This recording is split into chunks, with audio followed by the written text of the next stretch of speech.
Loud and clear, Okay, yes. fantastic. So, we are tonight going to talk about JFK. And I don't know if Ship's going to join us or not. And he's got a lot going on. I sent him a message, so we'll see if he can join. But Steve is going to sit here with me, so we'll have his questions and input too. And I'm looking forward to the discussion. This is the first time we're really doing this kind of format where it's not the three or four of us bouncing legal ideas around, but we're covering a specific kind of non-legal case topic. And so I'm interested to see how this goes. So people are still filtering in. So what I want to do is basically lay a little bit of groundwork for what we're going to talk about tonight and explain sort of how this little series is going to go. And then we will deal with the first part of what we want to talk about. So I thought I would raise a few sort of general broad observations first. One is that, John F. Kennedy is a kind of a hot button topic, I would say, for a lot of folks, but mostly I think for people who are older than I am. So I'm 57, I'm Gen X, and I kind of feel like, King, do you have any response to this? I kind of feel like for Gen X and after, Kennedy is just a historical figure, that his assassination is an historical event, and there's no real personal connection to it. And I feel like that's very different for people who are older than us, so the boomers, the silent generation, the greatest generation, most of whom are gone now. But what do you think about that, King? I tend to agree. I can speak personally. I was 10th grade in high school when JFK was assassinated. And in college, which started for me in 1966, 3 years after, uh, I primarily focused on political science and foreign affairs, uh, which always led me back to 1963 and earlier. Uh, so it was kind of more or less a focus of my college career. And then things started to happen in the latter part of the 60s, early part of the 70s that most people have heard about that uh, affected me and most people my age greatly. Right. Um, and that's completely different, of course, for my generation, where the seminal events were things like the Challenger shuttle explosion and the fall of the Berlin Wall. Right. So it's a completely different set of things. It's almost like bookending the Cold War in a way. Um, But it was personal too because we were all draft age back then. right. Uh, you turn 18, you get your draft card. You had an exemption if you went straight to college. Otherwise, you were up towards the top of the list to be drafted. Uh, but your exemption ran out when you got after 4 years. Um, you had an exemption if you were physically disabled or mentally disabled. There were a couple other like uh, uh, conscientious objector Right. status, things like that. But I remember all of my contemporaries planning their life around the prospect of getting drafted and being sent to Vietnam. Right. Right. And Steve has had the same experience. He went into his first year of law school not knowing whether he would finish law school, right? Or have to finish it if he were drafted and then and returned. So as it turned out, um, his number was too high the year he was up. So he didn't have to go, and he was able to finish law school straight through. So, and my uncle volunteered to go, right? To avoid being drafted into the infantry, he volunteered for the Air Force. My father had been drafted and already returned by the time the draft was instituted. So, it was something that for men, not just men, but men of that age group, this was a central thing that was going on for them. So um, that makes sense as far as the war goes, but I've always kind of struggled to understand as a person of my age, what does it have to do with Kennedy? Right? Uh, The other thing is, in the history books tell us, and you watch programs on the Kennedys, it talks about what a young, vibrant leader he was and how it was such a big change and young people were energized by him. And I know that's true. I know people from your generation, my parents, my mother's a boomer, my father's actually from the generation before that, but who um, were, you know, like, oh, saying he's so great and energetic. But then people in my generation sort of look at him and they're like, really? He doesn't seem like a young, energetic man to me. He seems kind of like middle-aged dude. But, the reference point there was, of course, Eisenhower, right?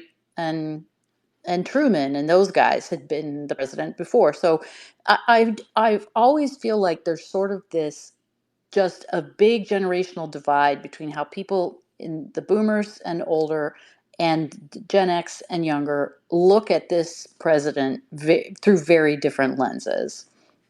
So that may also play into the topic we're going to talk about tonight, which is, okay, do we think that there was a conspiracy for his assassination and or a conspiracy after his assassination to cover it up? Because it could be either, right? Or both, I suppose. And so that then brings me to sort of the second broad overall topic that I wanted to raise as we go through this, the next few parts, because I think this is going to be a three-part series, folks. Another way to look at this is, do you believe in conspiracies at all or not? And so I will just put on the table that I don't believe in conspiracies, period. I never believe in them. My own personal view is that life is random and that it is random by design, if you will. I think that the creator has created this universe and the planet that we live on, and that it operates according to a principle of randomness, because otherwise it could not exist. So, like, in order for the variability of even like the plants and the animals and the so forth on this planet, in order for all of that variability to exist, all options have to be available, and therefore the randomness is part of the design.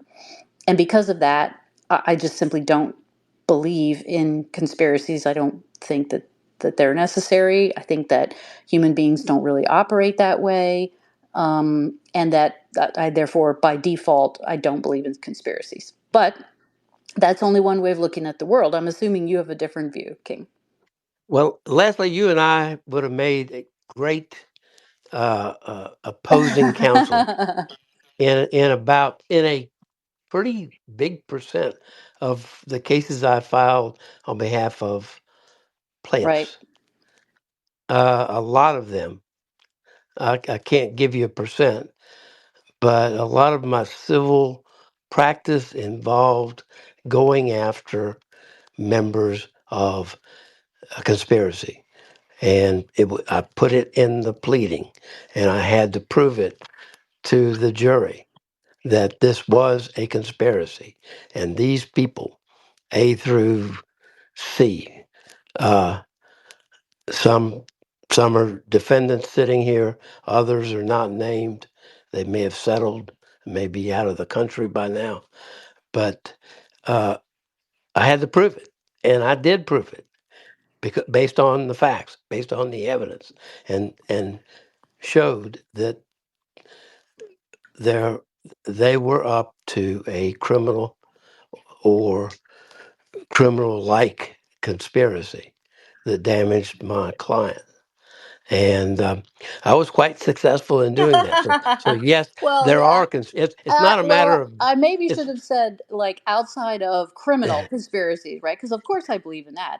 It's a Well, criminal charge with elements, and when you define it that way, right? Yeah, under the law, obviously I don't have a problem with that. But it's the sort of non-legal. The government's hiding everything from us. The mafia is actually behind everything. I don't yeah. believe in any of that nonsense. Well, that's a different thing. No, I'm talking about a Right. legal criminal conspiracy, a criminal conspiracy as defined by the law, uh, based upon evidence of a an agreement, uh, tacit or express, among the conspirators that they do something together, dividing up the responsibilities to commit a crime or Right. to harm somebody. And uh, when we talk about was there a conspiracy in the JFK case, that's the kind of conspiracy that I'm talking about. And that's the kind of conspiracy I think most researchers, reputable researchers in that case are talking about. Right. So we'll keep an eye on this touchstone of is this history versus personal involvement, and is this a conspiracy, and if so what kind and how likely is that? Mhm. Yeah, I want to keep those two sort of bigger picture ideas, concepts in mind as we go along. And we can come back and reevaluate as we hit certain points in the discussion as to those features. But so setting aside those big picture ideas, we thought what we might do tonight is talk about sort of laying the groundwork. So for the actual date of the assassination, in the sense of like who was around Kennedy, right? If there were people who did want to harm him, who would that have possibly been, right? And why, and so on and so forth. Because I will tell you, King, I know some about this, and as I said, we studied it very briefly in school. And I've read different things about it, and I saw Oliver Stone's insane movie.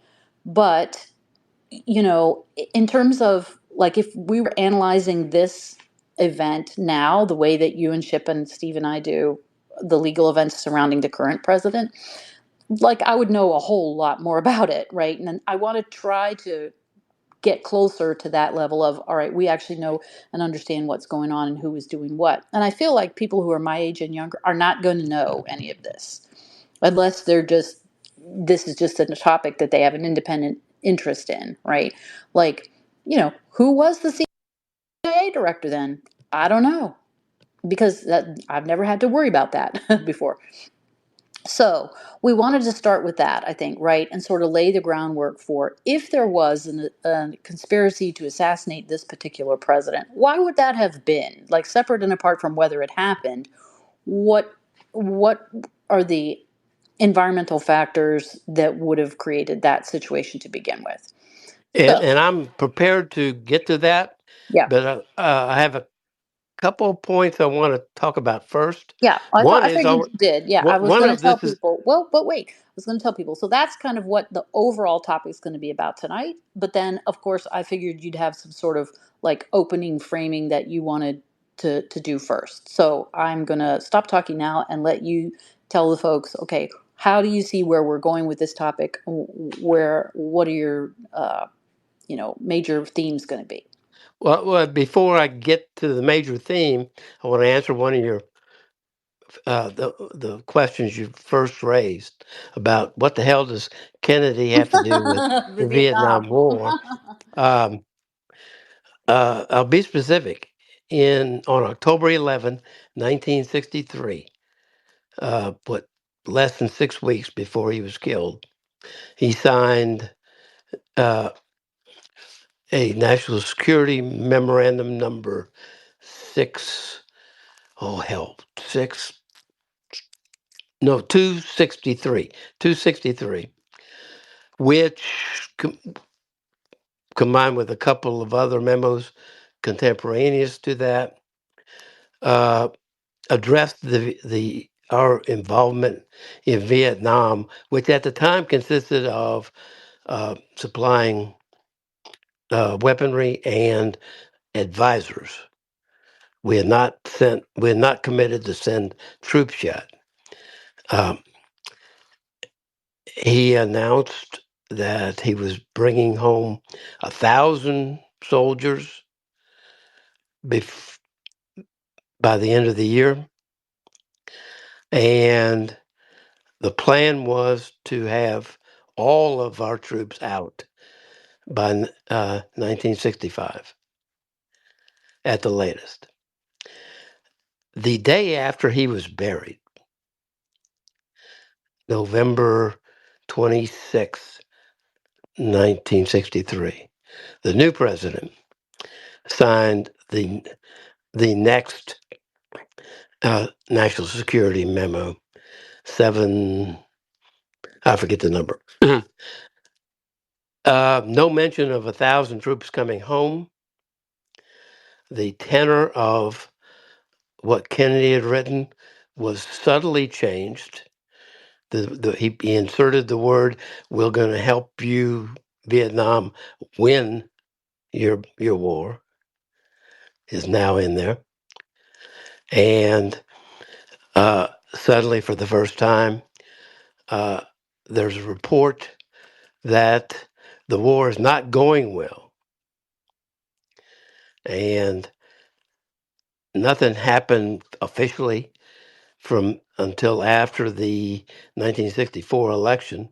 But as soon as he was elected president, he signed the next one that started committing troops uh, on a large base, 10,000 here, 20,000 You're talking here, about President etc. Johnson now.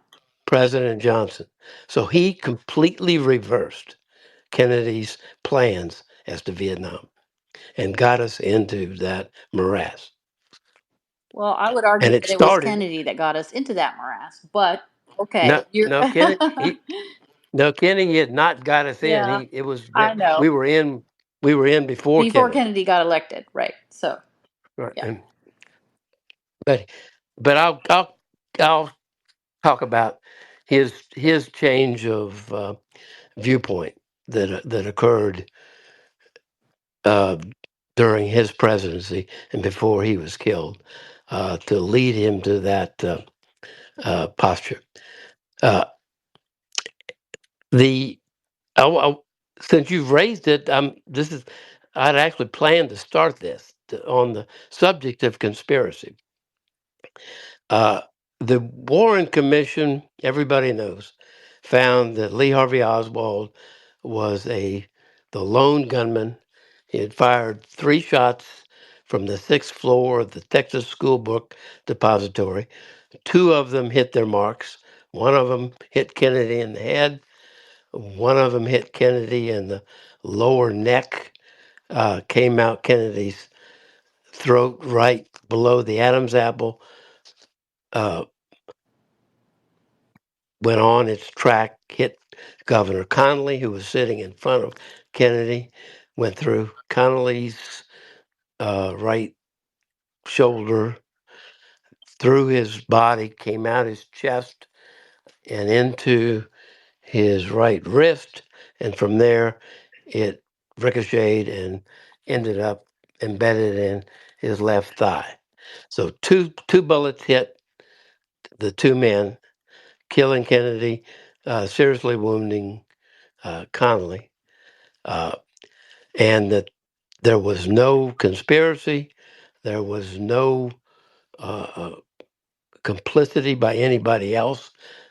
Nobody helped Oswald do it. He was a lone gunman shooting from behind from a high place in a tall building. Uh, Case Into an closed. open car that was traveling at a slow rate of speed. Correct. Uh, I'm going to start this with what happened that night, November 22, 1963. The shooting happened at 12:30 local time. Uh, LBJ was sworn in on Air Force One at Love Field in Dallas about uh, I forget 2:30 that afternoon. As soon as the swearing in was over, the plane took off and flew back to Washington National Airport. I'm sorry, Andrews Airport, the military airport, and landed about 6 o'clock. Uh, Johnson made a President Johnson made a short talk to the press right outside the plane, then got onto the helicopter, and he and his closest aides flew to the White House. Right. One Here's of the his, point that people don't know that I had to look up. Kennedy Johnson was also in the motorcade.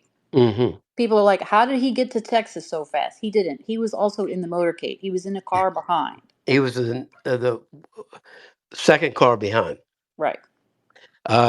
He One of his closest aides was a man by the name of Cliff Carter, who had been with Johnson since uh, before his 1948 election as to the Senate. Uh, so he had been with Johnson from 48 on, and actually before that, except for during the war. And he was officially the vice president's chief political advisor. He was on the helicopter going to the White House. They met with some officials who were there in the White House. Then Johnson and went to the house he stayed in Washington, where he lived as vice president. Carter did too. So the two of them, and I don't know who else, went to Johnson's house. So in a, what I'm saying is Carter was with him virtually the entire time on Air Force One, and then at the White House, and then in Johnson's home the night of November 22nd. I want to start with a, a, a person that everybody has heard his name. Everybody who's listening has heard this man's name. You probably don't really know who he is. His name is Wade. Henry Wade was the defendant in Roe v. Wade. He was the district attorney of Dallas County from beginning in 1951. I think he served for 36 years. So he was there when Kennedy was killed. And he was going to be responsible for prosecuting Lee Harvey Oswald, who was arrested that afternoon and charged that night with killing the president. Back in 1963, it was not a federal crime to kill the president. You Ah, had to go and to let's stop state. there. Yeah, you had to use state law. Let's stop there because this is Yeah. an interesting point. People often ask us, with all of this stuff that's been going on, Comey, Brennan, how did those guys get away with this? Why Yeah. can't they be locked up? All this stuff that they did to Trump. And this thing about it wasn't illegal to federally illegal to kill the president in 1963 is a good illustration of the reason that I always tell people there's a lot of things that happen that there's no statute on the books for because we didn't think we needed one, right? Up Right. until then. Well, you've had some assassinations before, Right. Yes, uh, but exactly. Right. Of but presidents, McKinley and but Lincoln and so forth. But but most in I think in all cases the assassin didn't last long. right. Right. Um, Here they caught Oswald, so you had to have a a state prosecutor um, tend to his arrest and prosecution. That fell to Henry Wade, the DA. Wade got some calls that night from Washington. Before he did, though, he had a press conference, and somebody in the press asked him about some reports from witnesses that there might have been more than one person, more than one gunman involved in this. In other words, a conspiracy. And Wade's answer was, and I'll quote him: "This is the most dastardly act I've ever heard about. Everyone who participated in this crime, anyone who helped plan it or furnished a weapon, knowing the purpose for which it was intended, is guilty of murder under Texas law. They should all go to the electric chair." That was he was known for putting people in the electric chair. That was one of his campaign promises. People who belong would be sent to the electric chair. Well, but you're not taking that as evidence that there was a conspiracy, though. I'm just saying that was his attitude. Yeah. Well, you would He expect was that to be the after attitude anybody. of anybody. He was Yeah. after any evidence that pointed to anybody that helped Oswald, anybody apart from Oswald who pulled the trigger. He was going after all of them. And he was going to see to them they got executed if he could prove the case. Right. Well, public officials often say that the exact same thing He in the got, wake of any he, major yeah, right. case. And the investigation had just started, Right. just Right. started. And you've got probably 200 or more eyewitnesses who saw it happen, Right. saw or heard it happen. And I'm going to get to some of those in a minute. He got 3 calls that night from Cliff Carter, LBJ's aide. Carter told Wade, and this is coming from Henry Wade himself, a year or two later. He says, President Johnson felt that any word of a conspiracy, any word that there might have been a plot by foreign nations to kill the president would, quote, shake our nation to its foundation, close quote. There might be a conspiracy by the Russians. There probably or could have been a conspiracy by Castro and the Cubans. But if we go down that road, it would hurt foreign relations if I even alleged a conspiracy.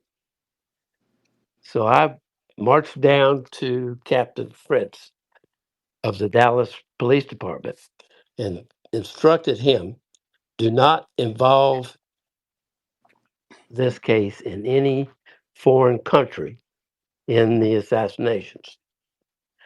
So they went on with their investigation with that limitation,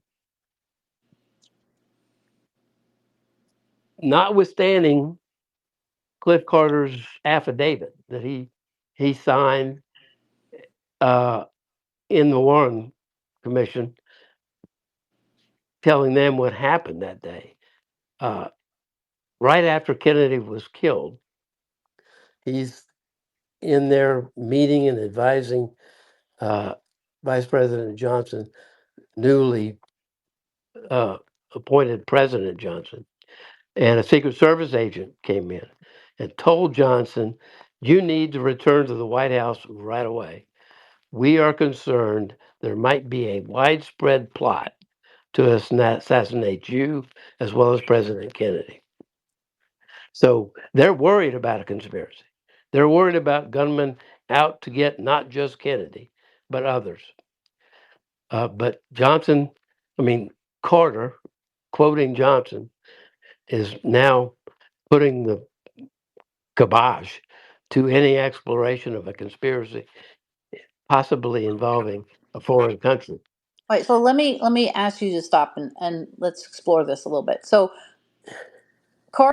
Wade is saying that Carter told him, "Hey, don't go down the foreign route because that's going to create problems on the international relations. Yeah. Probably would also panic the American people. Blah blah blah." Okay, but Correct. and then Carter tells the Warren Commission that that didn't happen. No, no. He says he Warren Commission doesn't explore conspiracy. They don't use the word conspiracy. Right. He, what I'm reading is his affidavit as to what happened earlier that day. Right. He's got it in the back of his head from the Secret Service. There might be a widespread conspiracy here, and it might involve potential assassination of the new president. All right. This is after So, Kennedy's been shot or before? right after, Right after. Okay. You, within an all right. hour. You said earlier in the day, so I'm trying to keep the time frame straight. Yeah, Okay. All right. right. So Before they left before they Dallas, left Dallas. Okay, that makes sense. So right? of course they were worried Yeah, about that, that this was bigger than that, that maybe there was another but trap but laid for Johnson. Okay. but that night they're not worried if it involved Cuba or Russia. That's one. The next day, we have statements from not contemporaneous, but later, from both Captain Fritz, the chief investigator for the Dallas police, and the police chief himself, saying they got more calls from Washington, basically instructing them to forego any investigation of a conspiracy. And Fritz goes so far as to say the next day, Saturday, in the late Saturday, November 23, he got a person to person call from the new president who ordered him to stop the investigation. You have your man. Stop it. You don't need to go any further. And Fritz says that Lyndon Johnson told him that. Why? Didn't say. Uh, Other than the business about, in other calls, they were talking about the potential, uh, the possibility that Russia or Cuba was behind it, and we don't want to go down that road. But Johnson just drew a line. He said, "I want you to stop your investigation. You've got your man. You don't need to go further." Uh, and then 2 days after that, the day Kennedy was buried, Nicholas Katzenbach, who was the assistant attorney general under Robert Kennedy. Robert Kennedy was attended the funeral, obviously, was in mourning, was not at work. So Katzenbach writes a memo, uh, basically setting out the policy of the United States. Quote, the public must be satisfied that Oswald was the assassin, that he did not have Confederates who are still at large, and that evidence was such that he would have been convicted at trial. Oswald was dead by then. He was Right. killed the day before. So the plan was we are closing this case as to anybody but Oswald. Any possibility that anybody else was involved in any way. That was the official policy. And that was the pitch that Johnson used, the pitch that Johnson used to get a reluctant Chief Justice of the Supreme Court, Earl Warren, to join the Warren Commission and lead it. The pitch he used to get Senator Richard Russell from Georgia to join it, as much as Russell hated Earl Warren. Uh, the his argument was if this if an investigation ends up following facts that lead to proof of a conspiracy, it could lead to proof that Russia did this or Castro did this. And we're looking at World War III and 20 million Americans dead. That's literally the words Johnson used to get people to join the Warren Commission, to put a lid on the talk of any conspiracy, which they did. And I'll explain what they, what, it's not as if there was no evidence at the time that there weren't uh, conspirators or people either helping or fellow shooters, whatnot. Here's uh, I don't even have to go that far.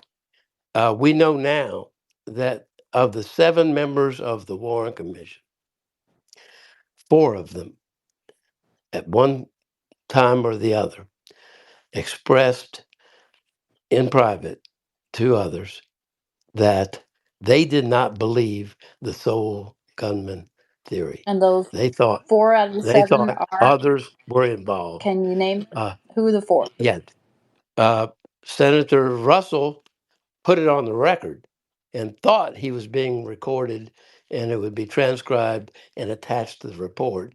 They reneged on that, so it's not in the record. And he was pissed that they didn't do that. Others who agreed with him were Representative Hale Boggs from Louisiana, who was the uh, majority leader in the House, uh, or leader or the whip, I forget which. Uh, Senator Cooper from Kentucky. Those three came out uh, within a few years and told people, yeah, there was a conspiracy, but we just didn't go down that road. The fourth one was Gerald Ford, who was in the House of Representatives when he was on the Warren Commission. Uh, Never said anything like that until after he became president, when he told, uh, in a private conversation with the president of France, President Disdain, I think that's how you say it. He told him, "Yeah, there probably was a conspiracy, but we didn't go there because we couldn't figure out who it was." So that's four of the seven who expressed their opinion that there at least was more than one shooter, therefore a conspiracy. Uh, but I can go farther. There were eyewitnesses whose statements were taken on the 22nd or the 23rd by the Dallas police and the FBI before uh, this thing got shut down. Uh, One of them was a Dallas police officer, Joe Marshall Smith. He, when the shots, when right after the shots came out, and they hustled Kennedy and his off to the hospital. The eyewitnesses, the standbys on Elm Street, a bunch of them ran up the hill of the grassy knoll, which was not from where not where Oswald shot from, but from the side and the front of where Kennedy's limo was when he was hit. Uh, people, some people believed they saw or heard a shooter behind the fence there. One of those people who ran up there, one of the first ones, was a Dallas police officer, Smith. Uh, he ran up to the stockade fence. He smelled gunpowder when he got there. He counted right behind the stockade fence is a parking lot behind the fence. He went behind the fence. He encountered a man behind the fence. He pulled his pistol, and the man pulled his wallet out and showed him Secret Service ID. So the policeman put his pistol back. Said later, he said someone wasn't right. He looked like an auto mechanic. He had dirt or grease underneath his fingernails. Uh, Same thing happened with Deputy Constable Seymour Weitzman. He met more than one Secret Service agent behind the wall next to that stockade fence. Uh, they showed him his ID. Weitzman gave one of them a fragment of the president's skull he picked up off the street. That fragment has never been seen since. And the reason is it came out later. Secret Service had nobody posted in Dealey Plaza at any at any place. There were no Secret Servicemen in Dealey Plaza except those in the cars uh, in the motorcade.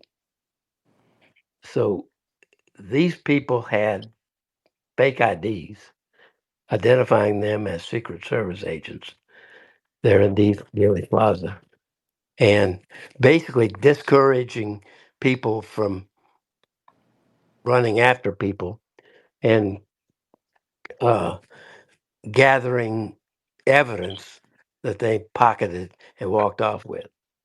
Then you got some eyewitnesses. There was a Julie Ann Mercer who told the police that day, 2 hours before the assassination, just past the overpass, there was a green Ford pickup blocking traffic. A young man got out, took out of the truck a long case wrapped in a paper bag with an outline of a rifle in it. He walked up the grassy knoll. He was in his late 20s, wore a gray jacket, brown pants, plaid shirt, had a wool hat with a tassel. The driver was a heavy set, heavier, kind of round face, light brown hair.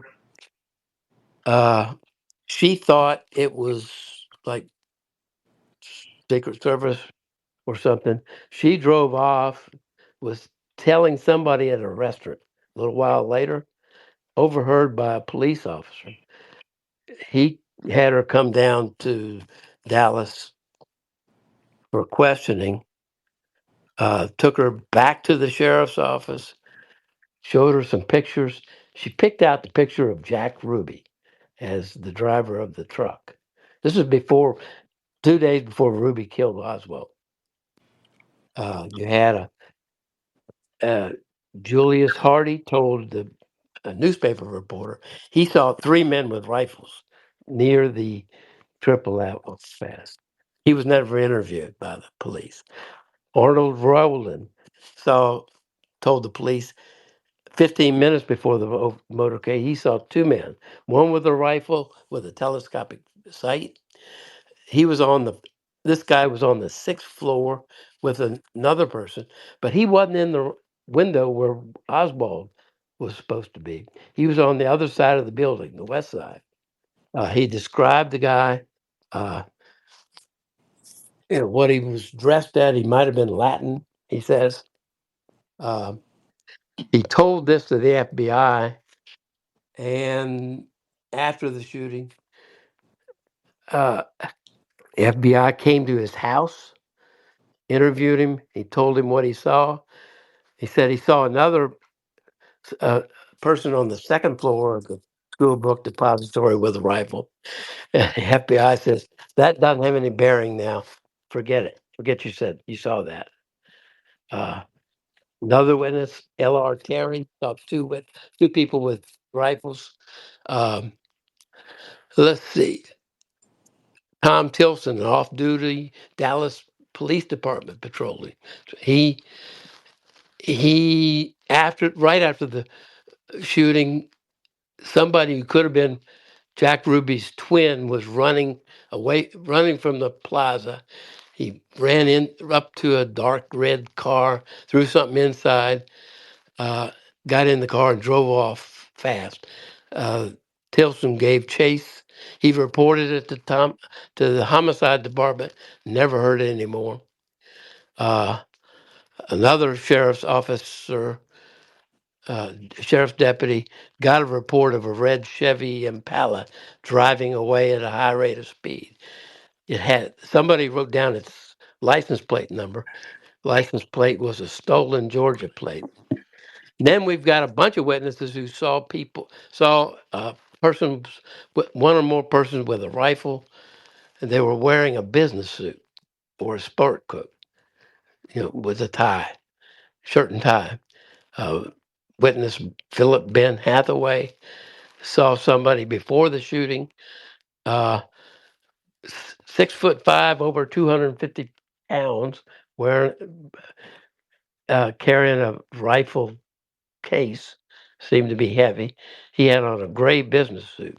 You had a person by the name, and by the way, Secret Service didn't have anybody on the roofs, no snipers, anything like that, like they usually had. So this wasn't Secret Service. There's a lady by the name of Carolyn Walter, saw two men in the corner window of uh, the school book depository, um, but they were together.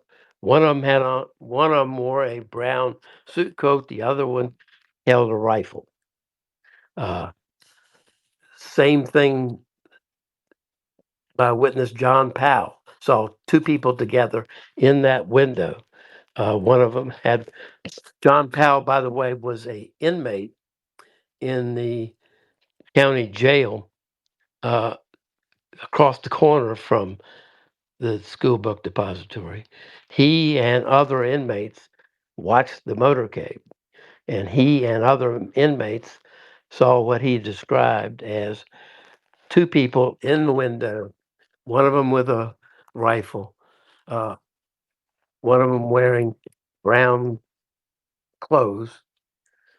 There was another guy in working in on the seventh floor of the new courthouse building next to the jail, Richard Randolph Carr.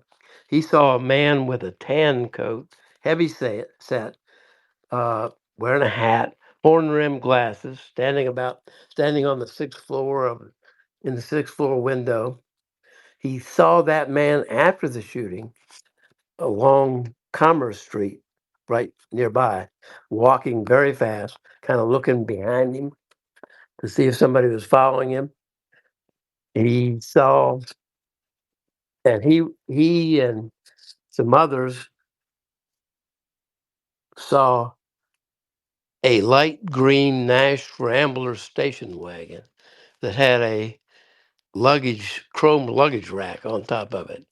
Uh, he, as well as a sheriff deputy, Roger Craig, Marvin Robinson, who was driving on Elm Street and almost ran into the station wagon when the station wagon pulled out in front of him, uh, having stopped on Elm Street to pick up a man who was running down from the school book depository and hopped in it. The station wagon was driven by a very dark skinned, could have been the Latin, dark skinned person. Uh, uh, and that at least one, two, three, four, five people described the car and the driver. Craig, the sheriff's deputy, uh, this tried to run out and stop the Rambler, but the traffic was too bad. He couldn't get to it before it drove off pretty fast. Uh, Later that day, he was in Captain Fritz's, heading to Captain Fritz's office, and he sees Captain Fritz there uh, uh, questioning their main suspect, Lee Harvey Oswald. Craig looks at Oswald. He says, "That's the man who jumped into that Rambler." Except that the official version was that Oswald didn't jump into a Rambler and drive off with a dark-skinned Latin person.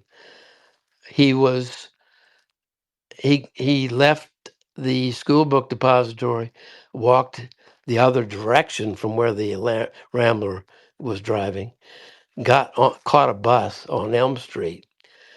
Uh, when the bus got stuck in traffic, he got off, got a transfer ticket from the bus driver, and caught a cab to take him to his boarding house. Uh, Persons on the bus identified him as being on the bus.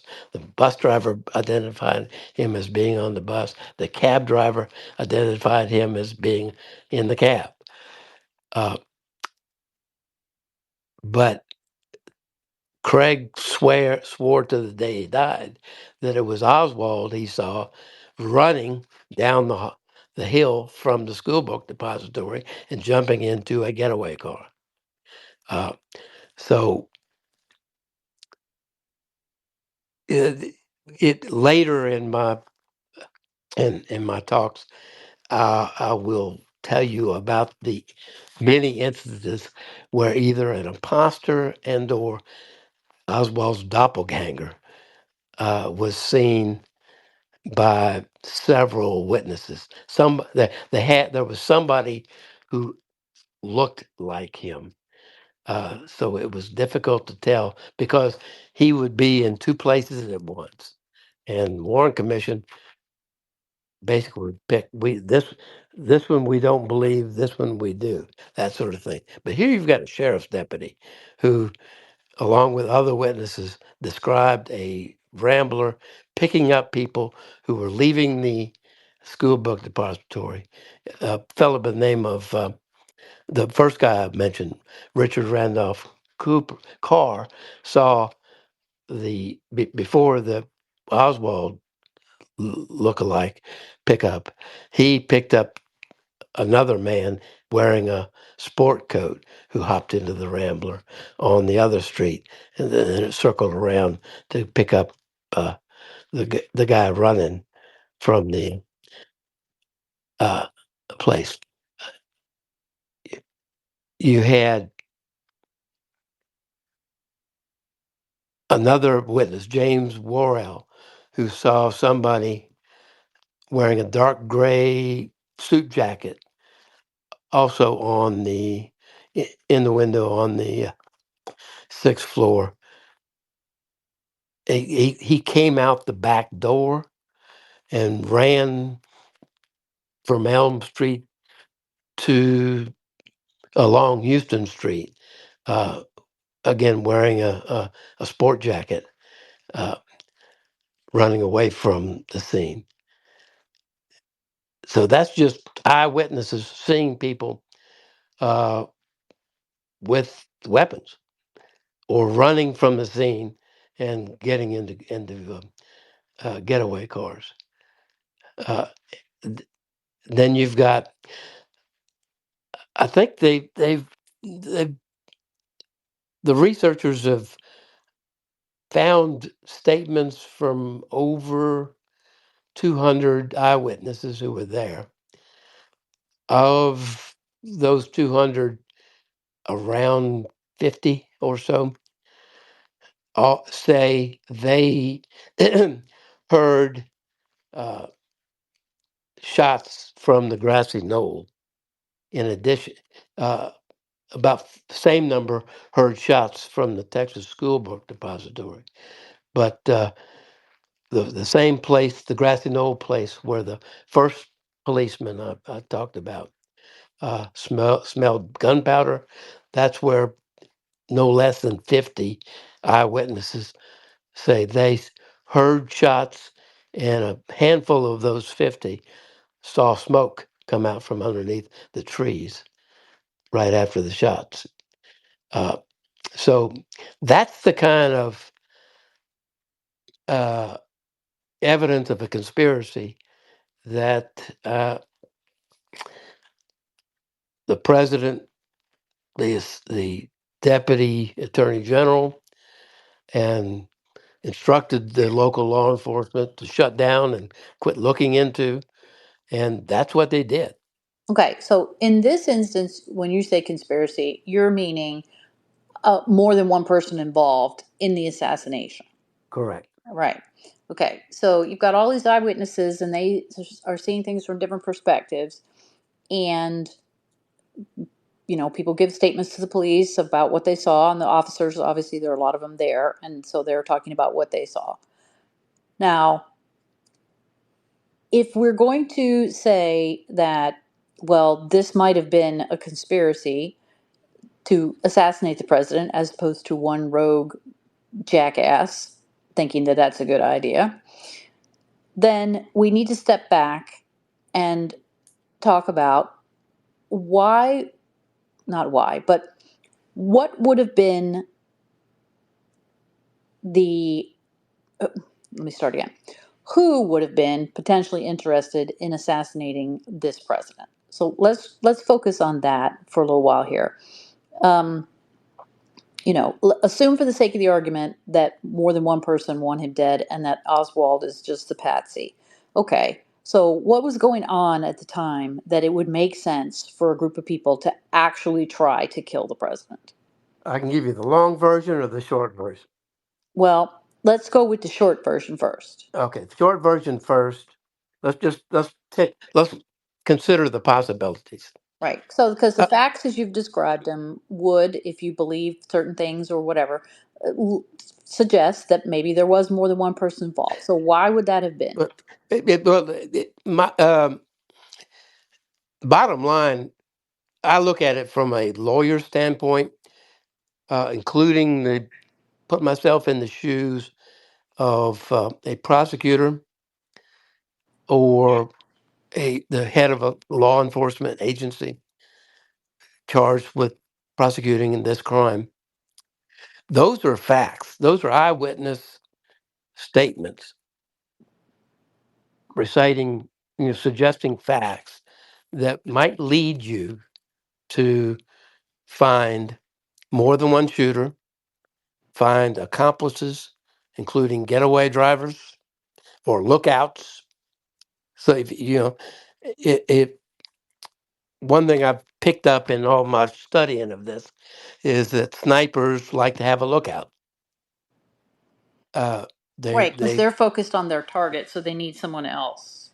correct. So Right. you see, so it's not uncommon if you got a sniper situation where you have the person with the gun and somebody standing right next to it. Right. Okay. So Eh, I agree with you. You've got all these facts. So the cops and prosecutors, they have to track them all down. They got to see where they lead, where Yeah. they go to. So if you It, had it all and this it's information, malfeasance. yeah, It's malfeasance to not to. ignore it, right? They have to track it all down, figure out, okay, do we have more than one person involved here? So let's say that there's enough information from which you could rationally conclude that Oswald's not the only person that did this. Okay, Yeah. so Okay. moving from there Okay. to, okay, so who were his enemies that would have done this? Why would that part make sense? Okay. Let's start with the ones Johnson named. Uh, the Soviet Union, led by Nikita Khrushchev. Uh, he would be the least likely, even though we're in the middle of a Cold War that almost got hot a couple of times when President Kennedy was president. But what most people don't know is that not long after the Cuban Missile Crisis, actually starting before the Cuban Missile Crisis, Khrushchev and Kennedy had been moving towards detente. And they did it by sending handwritten personal letters to each other through the back channel. Right. This is one of the things that has come out more recently, that they had this line of communication and that this may have actually, you know, what I'm trying to remember, it developed as a result of kind of they had a trust there from the Cuban Missile. Well, no, it started after they got off on the wrong foot with Yes. each other Uh when they huh. first met at the at a Vienna conference to talk about the Berlin Wall Right. and uh, Kennedy got, I think he got surprised Hmm. by Khrushchev's Aggression. aggressiveness Yeah. and belligerence. Uh, Khrushchev must have felt bad about that or picked up something Kennedy must have said because in late, just a month or two later, Khrushchev wrote a 26-page personal letter that began with a description of sitting on the edge, so the shore of the Black Sea and watching a beautiful sunset and talking about personal Mm-hmm. stuff and then basically giving Kennedy sort of an outline or insight into how he thought. And Kennedy, a month later, writes a letter back, describing uh, being away from Washington for some relief at Hyannisport, watching the Kennedy clan kids, you know, play on the yard and Mm-hmm. looking out at the water, and he kind of the same tone that Khrushchev used, and they started developing a real rapport and understanding of each other. That that they had their officially they had their ups and downs, starting with the Cuban Missile Crisis, but they grew to trust each other, and that saved the world with the Cuban Missile Crisis, Right. and It and allowed the Kennedy people to think maybe some of these communications we're getting are not exactly what they appear to be. well, except they kept on, and No, I it mean in lit the Cuban Missile Crisis right, situation yeah, itself. yeah, but still, Yeah, the two kept on. right, Uh, Again, totally back channel. It was no official record right. of it, uh, Which but it seems led crazy, but to okay.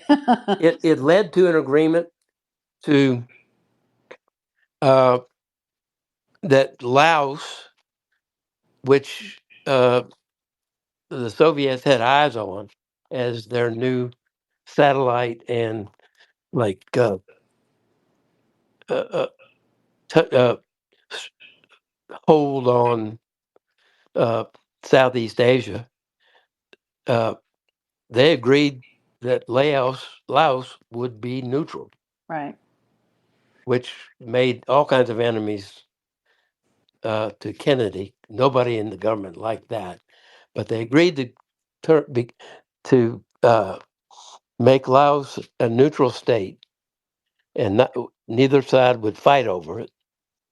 Then they started negotiating a nuclear test ban treaty, beginning with Kennedy calling off voluntarily, without any quid pro quo, calling off uh, atmospheric tests of nuclear right. weapons, Sort of like a good and faith. Right, yeah, and that led to a formal, signed in 1963, a formal um test ban treaty between the Soviets and the U.S. so it doesn't make sense that Khrushchev would personally want Kennedy dead. Not after Kennedy's speech at American University, June 10, 1963. That was, you ought to read it. If you haven't heard it, you ought to try to hear it, if or at least read it. Everybody listening. That's the famous, uh, not a Pax Americana, but peace for all times. Right, We he was he wanted to set a new path towards complete peace. So even mentioning disarmament, he he was and this the thing was so striking that the Soviets, which uh, we didn't have digital back in those days, so they would jam radio free, uh, Voice of America, whatever. the Voice of America. Yeah, they would jam the Voice of America, uh, seize all newspapers, and magazines coming from the U.S. Uh, that speech was published in the Soviet Union all over without redactions, and it was read by the by everybody who could read, and it created unbelievable stir in the Soviet Union. That outreach. Uh, so So explain then, uh, why does Johnson think that the Russians are potentially the ones that offed Kennedy? I don't think he did. I think that was a lie. Right. Uh, Okay. the So who's next on the list? by Not the way, Khrushchev. before I forget, uh, Khrushchev's son, after Khrushchev died, went public and said his daddy had mentioned in family discussions that his goal was to reduce the size of the Soviet military from 2.5 million soldiers to 500,000 after that speech. It had a massive impact on our adversary, and Okay. and it potentially could have changed the path of the world, except Kennedy got killed. Okay, next up, and this one would be high up on the list, except for something I'm going to tell you. That would be Castro. Well, now wait a minute. Why write the Russians off so soon? Maybe Khrushchev didn't want him dead, but there were some other Russians who did The other Russians would want Khrushchev dead first, first, right? So, and okay. they did depose him Yeah, a year later right. in 1964. Yeah. Uh, but he was um, he had pretty strong control of his military, At the more time so in than 63. Yeah. Kennedy. Uh, So you think Johnson is just telling the folks down in Dallas, look, we don't want to take this in the direction of the Russians because that'll cause problems on the international front, whatever. You think he's just waving the national security flag at them in order to get them to yeah, not do a good yeah. job? Not only waving the national security flag, he was holding over them the cloud or the prospect of a giant nuclear cloud over the whole world that would kill 30 million Americans. He he he says if the Russians did it, we don't want to know. We can't let that out because we'll have no choice but to send our nuclear missiles at them. Okay, even though it doesn't make any sense that they were the ones that would have done it anyway. Correct. So his real motive, Johnson's real motive for telling these dudes down in Dallas all of that is what? Let me get to Castro because he always He lumped them together, right? So, he yeah, lumped them do together. Castro next. Yeah. Okay. Castro, just for historical purposes, Castro came into power in 1959, having deposed through a revolution, through a true revolution. Yeah. Watch Uh, Godfather the, 2 if you haven't watched that, and yeah, you'll see it. yeah. He deposed the dictator Batista, and im- then immediately took his country down the Marxist road, uh, aligned itself with Soviet Union, and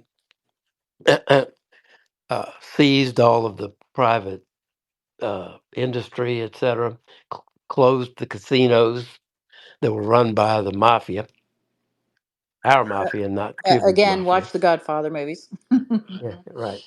And uh, he was the target of more than one assassination attempts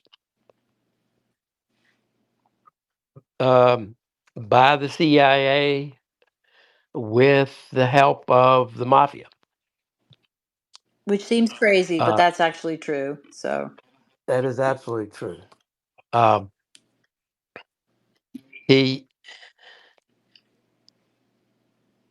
they were all kind of, they didn't get very far. but they didn't lack for trying. They also Cuba was also the target of uh, first you had the Bay of Pigs Right. That's 61. at 61. That was in April 61. The Bay of Pigs was operated by the CIA with help from the military, and uh, consisted of about 1,500 to 2,000 Cuban exiles who had been formed into paramilitary troops. They also had some World War II bombers that they planned to use to clear the airspace around their beachhead that they would secure.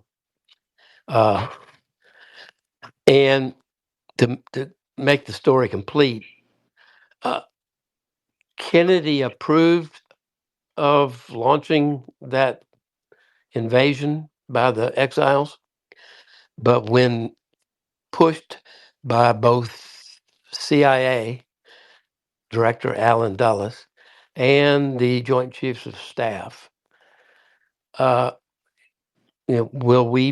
can we provide air support with our fighter planes and bombers? And can we, the U.S., provide ground troops of any kind in case if something goes wrong?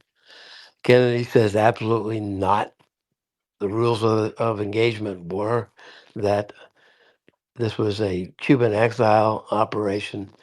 We would stand back and watch, but we would not commit any U.S. troops or uh, airplane. And Uh, in college in psychology, we studied the Bay of Pigs decision making in the White House as an example of groupthink. mm, no, it was not groupthink. Dulles, at least Dulles, and I think a couple of the generals knew that the Cubans were bound to fail. They didn't have enough firepower.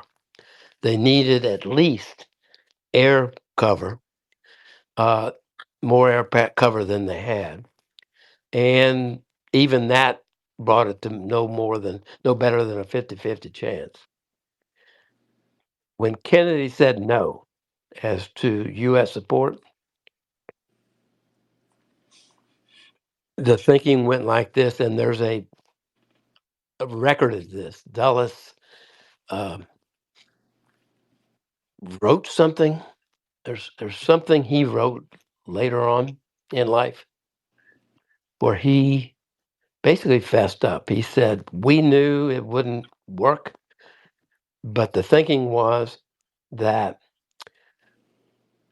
the once it gets started, we present Kennedy with the now objective fact that this thing is doomed, and those poor people, those poor Cubans on the beach are about to be slaughtered.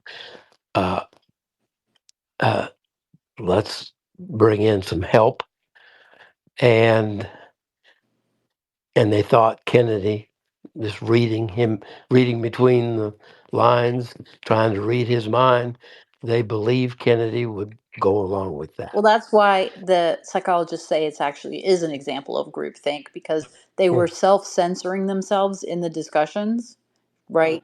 In Mm-hmm. order to avoid challenging the prevailing view directly, in order to achieve group harmony, because and they're individually thinking what you just said that Kennedy's going to go a certain way, and so they're pitching their remarks to that effect. And so, even though there was divergence of view amongst them, that didn't surface in a way that they then had to grapple with. So, That's true, yeah. except that they lied to Kennedy to begin with because they knew it wouldn't work without him changing his mind. And that's at least that's the way Kennedy and Bobby Kennedy, the Attorney General, viewed it. Right, Uh, that's how they viewed it afterward. they viewed Yeah. it afterwards as a as kind of a CIA op directed at the president. Right. Right. Because CIA was really the moving force behind that. There's no question about that. Right.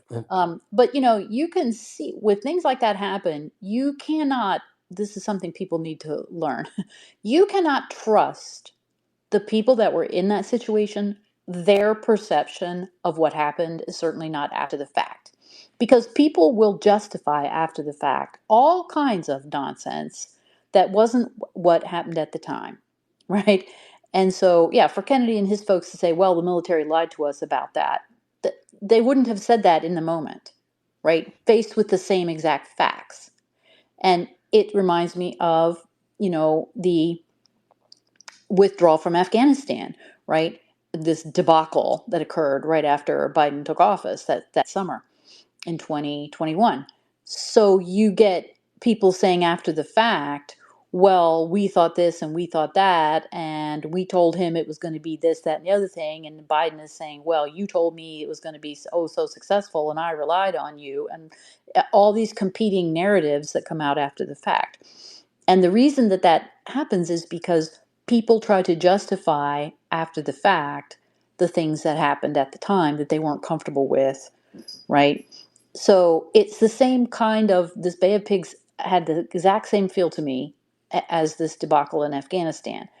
That once the shit has all hit the fan, everyone has a different version of what happened before the shit hit the fan. So you can't take at face value any of the things that these folks say. So our Kennedy could think that all he wanted, that they lied to him about it, but that doesn't mean that that's true. Well, he acted on it. He acted Right. on that belief. Exactly. Right. So rather He than he take responsibility for that, it, he it would be easier to say, well, they lied to me about it. he fired. Yeah. A few months later, he Mhm. fired the three top people in the CIA: Yeah. Allen Dulles. Dulles, who was Yeah. the director, uh, Bissell, Yeah. and Cabell. And then Bissell, Uh, no, Dulles ends up on the Warren Commission. He's one of the seven members. yes, comes out of retirement. Yes. Right. So, but back to Castro. Castro, the Cuban Missile Crisis involved Cuba, obviously, because Right. The the next year. So the for folks that the don't know, Soviets were trying to put nuclear missiles on Cuba right. as a deterrence to our trying to do anything like to invade Cuba Right. or bomb it. Right. So Uh, they could say, whether this is true or not, they would say it was a reaction to the Bay of Pigs. So for people who don't know, Cuban Missile Crisis is like a year and a half later in October of 62. right, and they 13 days, and the world then came as close to nuclear holocaust as it ever had before or since. Uh, the Kennedy put up uh, the U-2 spy planes are who first found the missiles being assembled. Uh, the the intel was given to Kennedy and his advisors. He went on TV, and I remember watching it, and it was scary as hell. Uh, Which was the point, I think. yes, uh, and he announced a naval blockade of Cuba. Our warships were going to stop any Soviet ship that tried to go to Cuba, and there were some on the way, uh, and nobody knew what their reaction would be. Uh, but they worked it out ultimately with an agreement that called for uh, Soviets agreed to withdraw their missiles. We agreed never to invade Cuba. I think we gave them a period of time. I forget what it was. It was enough time to get Cuba up and running and independent. But we agreed not to invade Cuba. and there was a side agreement, not public, that after 6 months we would take our missiles out of Turkey and part of Italy, which were real. That was the Soviets' uh, main argument. You've got missiles, right next door to us. Why can't we have missiles next door to you?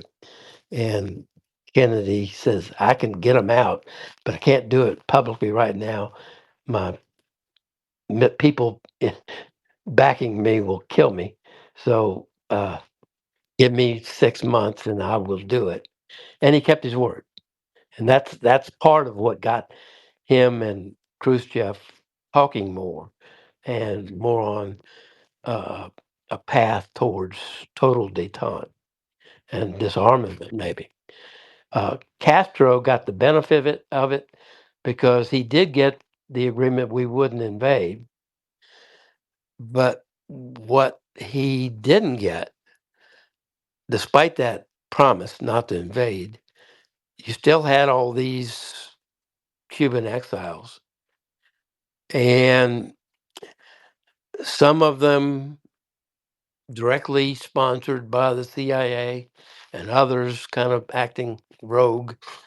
They would continually, you know, send out missions here or there to go screw with Cuba. Nothing that threatened Cuba's existence, but like they go blow up a Soviet ship or that was docked there, or they that sort of thing. So, where is the motive to kill Kennedy by Well, Castro? they revenge for trying to kill him, maybe if he uh, if he thought Kennedy was behind it, which he wasn't. But that would be one motive. But countering that, Kennedy had started a back channel dialogue with Castro, uh, and had been going on for several months. Uh, it had not been direct like it had been with Khrushchev, with direct correspondence, but he was using intermediaries to talk to Castro and try to set up further discussions, maybe a meeting outside of the both countries. Uh, uh, what Kennedy's goal was to maybe pull Castro a little bit further, a little away from the Soviet Union, Right, back and into the America family here. So, back into our orbit more.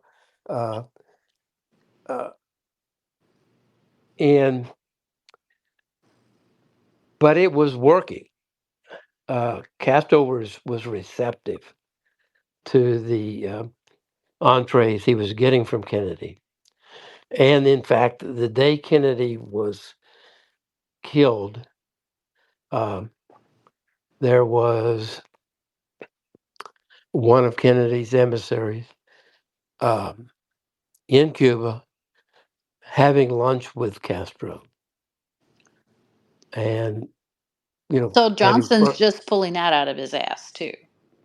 yes, Not to put too fine a point on it, but that's the kind of language it, LBJ liked. So, yeah, and the two of the Castro and this envoy were having lunch when word came in that Kennedy had been shot.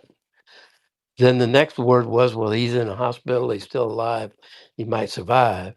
Then the next word was Castro got was he was dead. And Castro is the look on his face changed. He got despondent looking, and he says, "This changes everything. It'll never be the same." Uh, he, okay.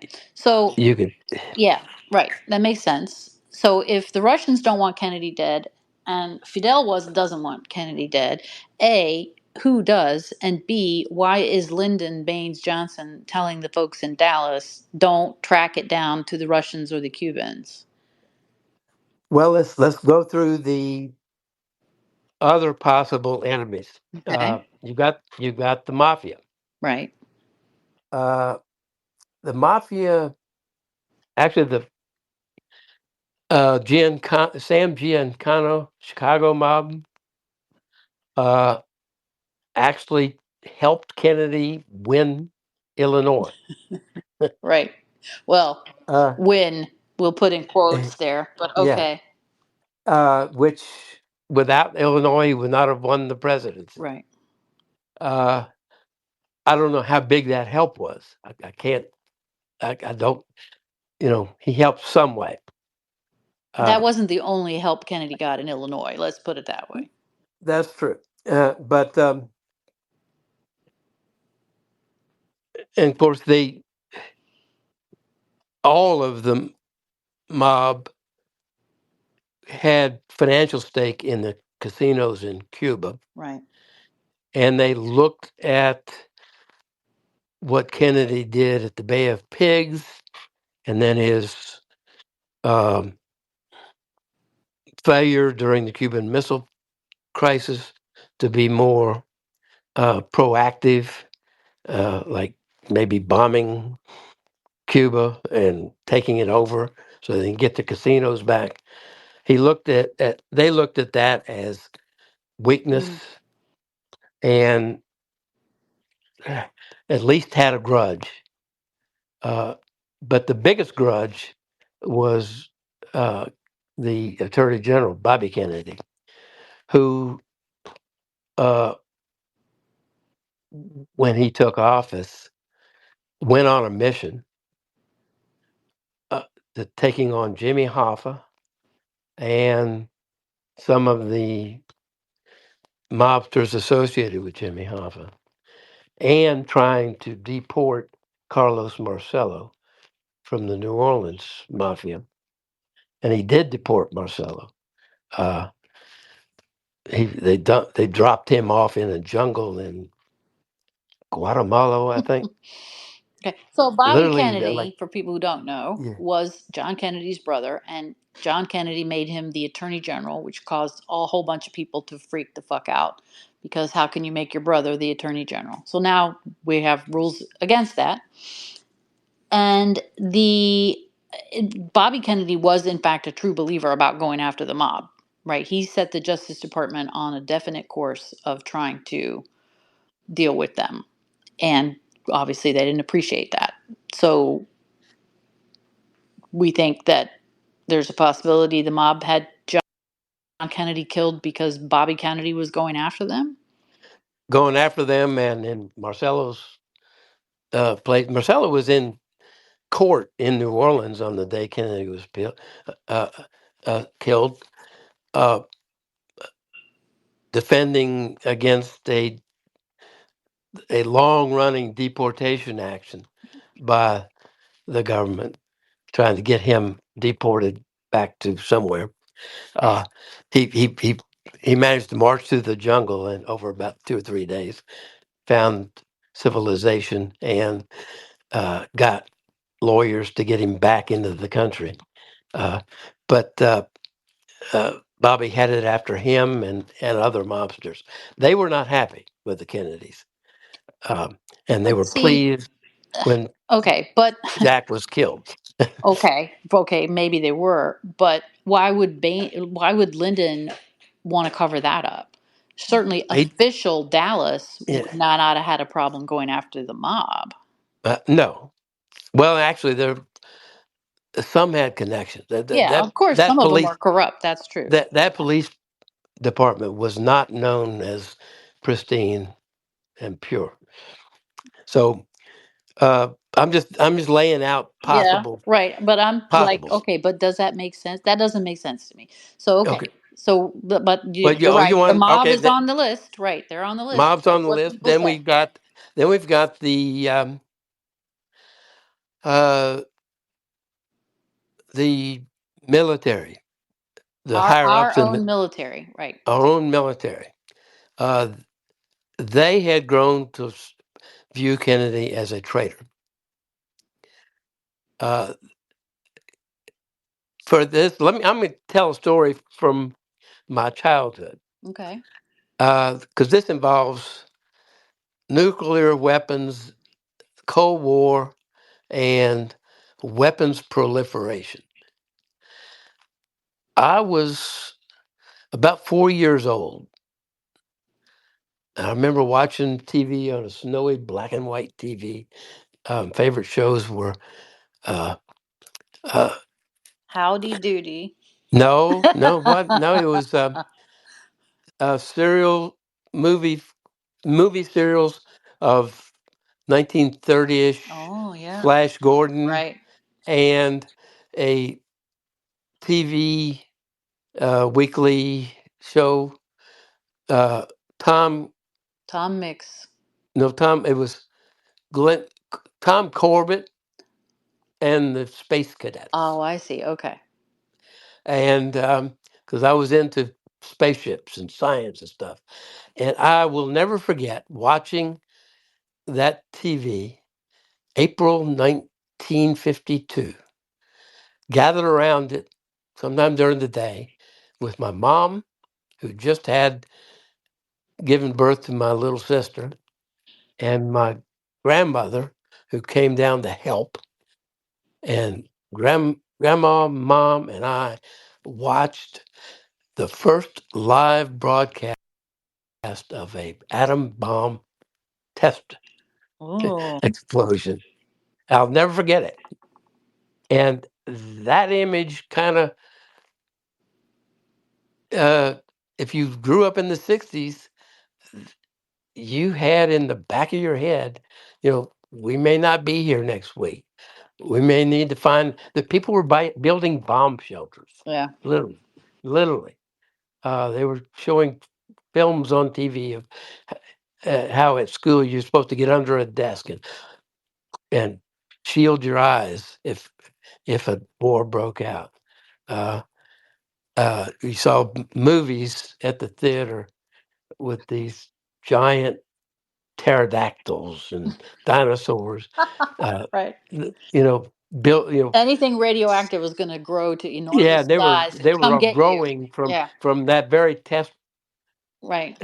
test bomb that I watched. Right. Um, and then as you get older, they show you pictures of Hiroshima and Nagasaki Yeah. and what the bomb did there, Actually and you did. and you Yeah.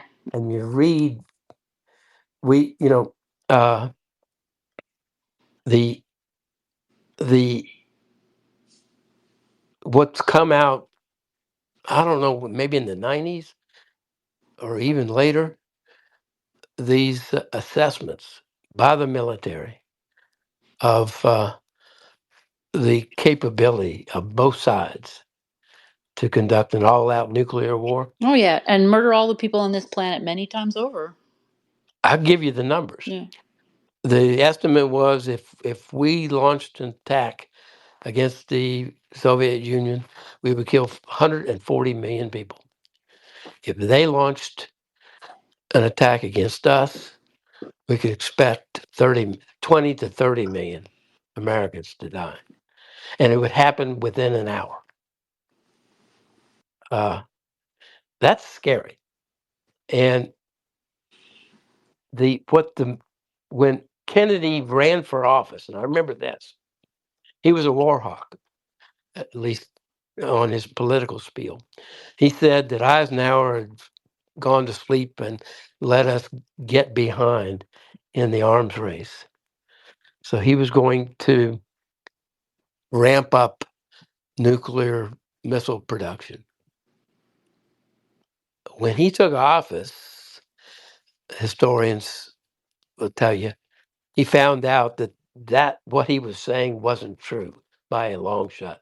We were way ahead of the Russians and the Soviets. Uh, that's what would let us kill 140 million versus their 30 million. But none of those assessments dealt with what's the world look like after, and what happens to the radiation and how far does it go Right. and what effect, who's going to get cancer from it. And, none of that was were in Right. those This was just numbers. immediate casualties. Yeah.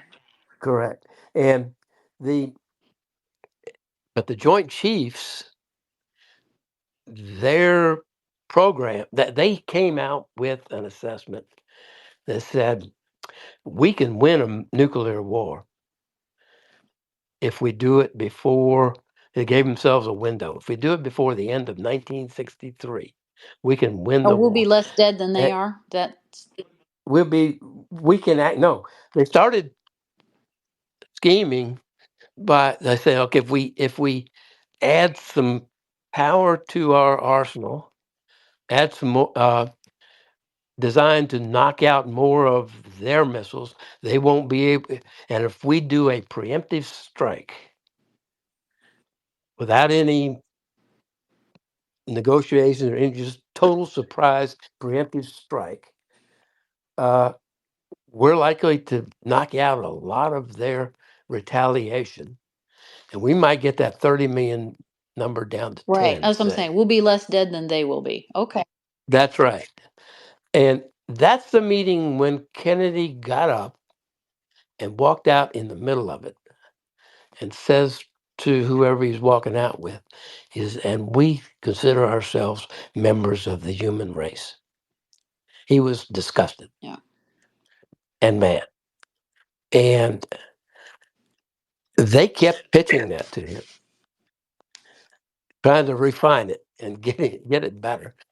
Uh, then when they had the Cuban Missile Crisis happen, they were unanimous that forget the blockade. You're gonna escalate this, by incrementally, and get yourself in a position where we want you to go right now by surprise, bomb the hell out of Cuba. And that was their recommendation. And that was their recommendation all throughout the missile crisis. He rejected it. He said no. Found out later that Castro had, I think, 162 small or intermediate size uh, atom bomb tipped weapon missiles pointed at us. So if we didn't know where they all were, so it would have started a nuclear war if we'd have done what the generals wanted us to do.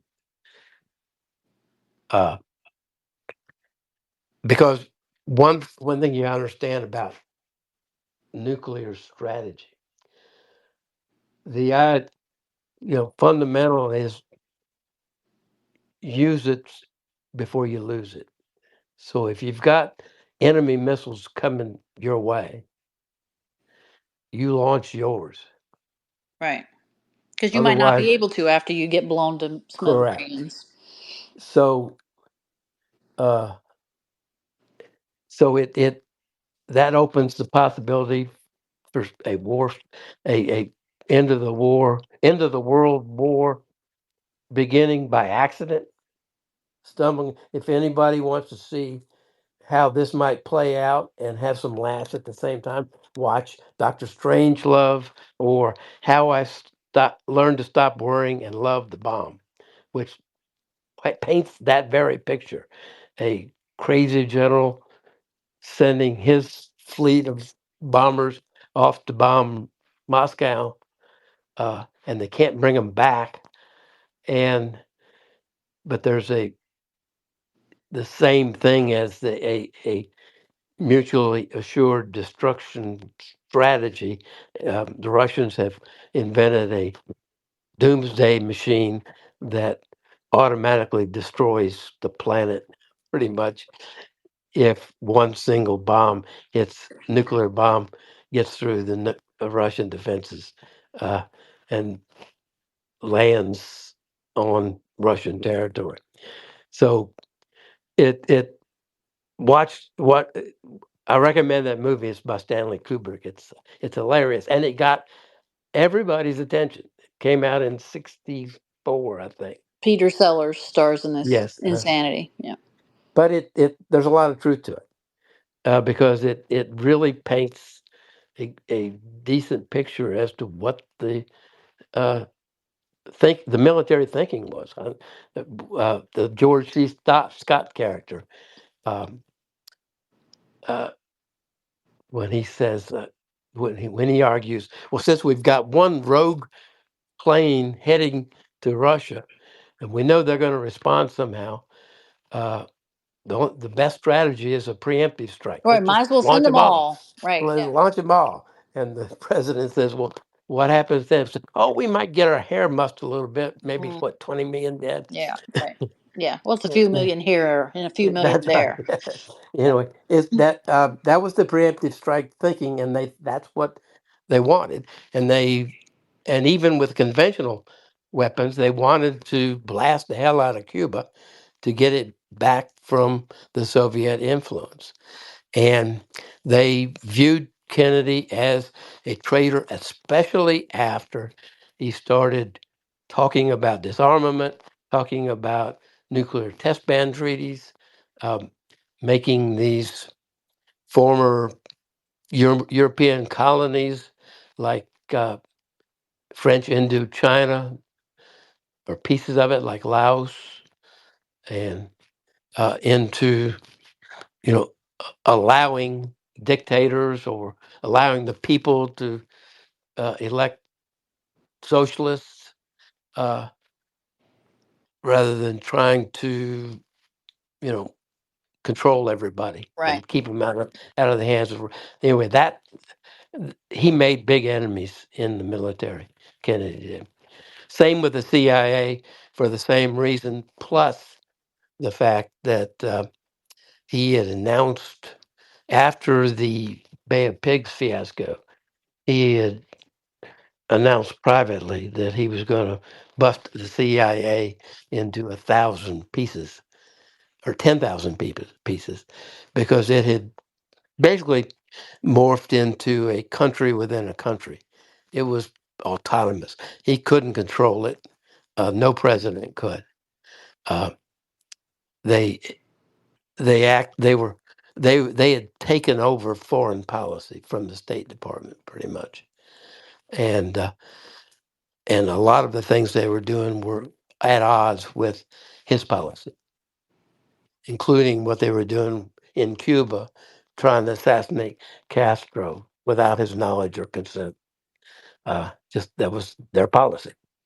Sounds a lot like these folks on the National Security Council who decided that they didn't like how things were going in Ukraine under the first Trump administration. Exactly. Right. So, right, there's always been that problem that the bureaucrats decide they know better than our actual elected representatives and the duly elected president of the nation. So, this is a recurring problem. But, oh, and I've Okay, so heard now these two there's more. theories. So, the military's one and the CIA's another, and maybe they're both turning a blind eye to one another. Right. Okay. So, who else is on the There's list? Oh, we can't leave out Lyndon Baines Right. Johnson, uh, Right. Okay. because on he had two scandals brewing at the time. There were rumors that he was going to be dropped from the ticket in the 1964 election. One of the scandals was being stage managed in the behind the scenes by Bobby Kennedy. Now, Uh, it certainly is once true and has been proved conclusively that Johnson and Bobby Kennedy did not like one another. No, but Bobby his own op going against Lyndon, but in the name of Bobby Baker. Baker uh, was on the hot seat for having paid kickbacks and bribes, not only to Johnson but other politicians. Uh, but and the Well, folks aren't going to know who he is, King. So tell them oh, but he was a wheeler dealer. Kind of in today's world, he'd almost be small time, hmm but he he wormed his way into. um, good graces of many high up senators, including Lyndon Johnson. Who would you And liken him to now? Like a Roger Stone? Uh, no, he's more no, corrupt than that. Uh, Let me see. no, but I mean, in terms of like, this guy doesn't have an actual job. He kind of That just is always there. with it, yeah, but he's taking pieces of deals. Mm-hmm. He's unlike now Stone Yeah, was Stone's doesn't have not. that kind of reputation. Yeah, He Baker Scott is in the middle of all kinds of transactions. like maybe a Uh, Manafort type yeah, character. more like that, more Yeah, like Manafort. yeah, Uh, and there was on the very moment Kennedy was killed, there was a insurance agent who owned an insurance agency in Maryland who was testifying behind closed doors to a Senate committee. And he had a briefcase full of documents tracing money into Lyndon Johnson's pocket. Not a lot of money, but actually small change. But it was they were transactions where Lyndon was getting pieces of while he was vice president. yeah. Well, then look up Spiro Agnew if you haven't Right. ever heard of him, Yeah. And who was as a vice president who was forced out of office for some so similar shenanigans. as I said, this and it was being orchestrated. The whole uh, investigation was being orchestrated and leaked to the press Hmm. by Bobby By Kennedy Bobby, right? to uh, to embarrass Lyndon and to convince his brother not to pick him. Right. Uh, Second time, right? the other one, more serious, uh, was a prosecution of Billy Saul Estes. Billy Saul Estes was a Texas um, entrepreneur who, back in the late 50s, I think, beginning in the 50s, and running into the period when Johnson became vice president, he tried to corner the market on agricultural fertilizer, and part of his scheme involved uh, financing non-existent or uh, fertilizer, big above ground fertilizer tanks.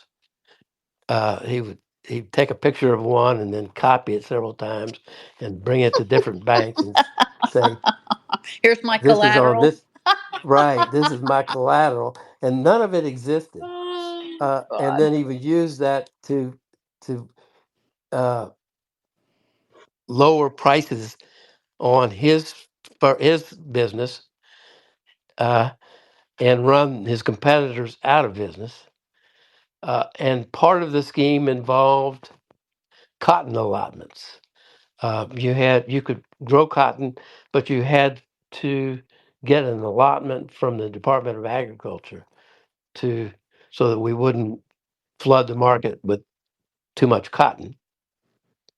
So he was scooping up with the cash he was getting through his fraudulent Bank loans, fraud first, okay, bank fraud. and He then was he was yeah he was buying up, uh, buying or lease purchasing or something, or maybe just a piece of paper where we'd kick back to the original owner. But he was getting control, his hands on all these plots of land, uh, and then getting awarded cotton allotments on them. Well, there was an investigator with the Department of Agriculture who kind of had a sense of what he was up to and started an investigation. The guy's name was Henry Marshall. Uh, and I want to say in 1961, it was after LBJ became vice president. Uh, Billy Saul came to Johnson, asked for help. Johnson had been helping him with the agriculture department even when he was a senator. Uh, but he asked for help, do something with Mr. Marshall because he's about to put me out of business or put me in jail. And so Johnson got the chair, the uh, head of the agricultural department, Orville Freeman, to offer the guy a promotion that would that would move him out of the office he was in and into somewhere else and kind of relieve him of that responsibility. Marshall turned him down. Man of integrity. That's a He was a problem. man of integrity. Yeah. Well, next thing that happened was that Marshall's body was found Now he's a dead man of integrity, right? on his farm in West Texas with his rifle, his bolt action rifle beside him, and 5 gunshots in his chest, and his head angled up at, with a shirt over it, where he's up near the exhaust pipe of a pickup truck. So obviously, And it's self-inflicted injuries. well, they was declared a suicide. Right. Yeah. it, it was declared a It suicide. really sucks when you're trying to kill yourself and you have to stop and reload. Yeah, well, the uh, no autopsy, no formal hearing or inquiry, anything like that. Just whoever's in charge Mm. declared a suicide. Billy Saul Estes later went to prison and Oh. several times, but in the course of going to prison, he told a story that's it's pure Texas, but it is, if it's true, and there's every reason to think it might be. Uh, he says Lyndon Johnson ordered Henry Marshall to be done away with, and it was a meeting in Johnson's house in Washington, um, and attendees were Billy Saul Estes, Cliff Carter, who I've talked about, a man named Mac Wallace, who I'll tell you about, and Johnson. And they went through the story about how Marshall wouldn't take the promotion and they don't know how to get rid of Marshall.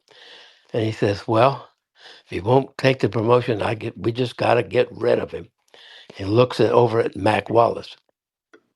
Mac Wallace was a convicted murderer. He'd been convicted of murdering some guy, an owner, operator of a pitch and putt facility in Austin, Texas, in 1951.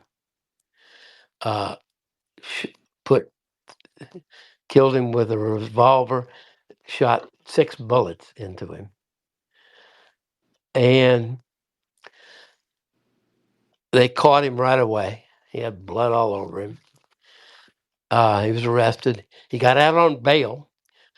He was represented in his trial by Lyndon Johnson's number one lawyer. The jury found him guilty of first degree murder with malice, but recommended a suspended sentence. And this is a true story. Turned out later that some of the jurors had been Oh, threatened. really? Yeah. Shocker. And, and he got a suspended sentence, never spent a day in jail for killing that guy.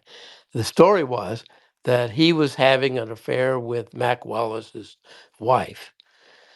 Mac Wallace had gotten the job at the agriculture department thanks to Lyndon Johnson. He was kind of a gopher for Johnson, and and an academic as well. He taught at University of Texas. Uh, he was having an affair with the guy's wife. and an affair with Johnson's sister. Busy guy. And yeah, and the story goes, according to Billy Saul Estes, was that uh, the guy who was sleeping with Johnson's sister was picking up dirt on Johnson from the sister and had gone to Johnson to ask for a loan, kind of as a form of blackmail. And Oh, one of Mac those Wallace loans didn't that end you up don't plan on repaying. correct. And next thing happens, Mac Wallace kills him. Uh, and Mac Wallace stayed around Johnson then over the years. That's what Billy Saul Estes' story Mm-hmm. was. And the rumor and his story was that that was not the only murder Mac Wallace did for Lyndon. Okay. There, uh, Billy Saul had his lawyer in. This is after everybody was dead except for Billy Saul. Uh, Funny how this is had his always the lawyer, guy who lives the yeah, longest. Yeah. yeah, and he had his lawyer write a letter to the Justice Department offering to turn state's evidence. With if they give me immunity, give Mhm. my client immunity, he will He will tell you sing and about sing and sing. about the following 17 murders Right. in which Mac Wallace and Lyndon Johnson were involved, including the murder of John F. Right. Kennedy. Sure. Why not? Well, you say that. Uh There's a tape that came huh. out this past January, produced to uh, Alex Jones, Uh huh. of all Right. people, by by uh, Billy Saul Estes's grandson, and in it, it's you can hear Cliff Carter and Billy Saul Estes talking. Probably not long before Cliff Carter died in 1971, and Carter says, I think Lyndon regrets one thing he regrets is having Mac Wallace kill John Kennedy, and they talk a little bit more about it, and then it cuts off. It is Cliff Carter's voice. You can his voice is found on some other recordings, and it's identical. So Johnson died in 73. So the theory would be he's telling these Dallas dudes don't track down this case too bad, and because we can't pin it on the Russians and the Cubans because that'll cause World War III, when in fact he knows that he had Kennedy killed himself. That's the theory?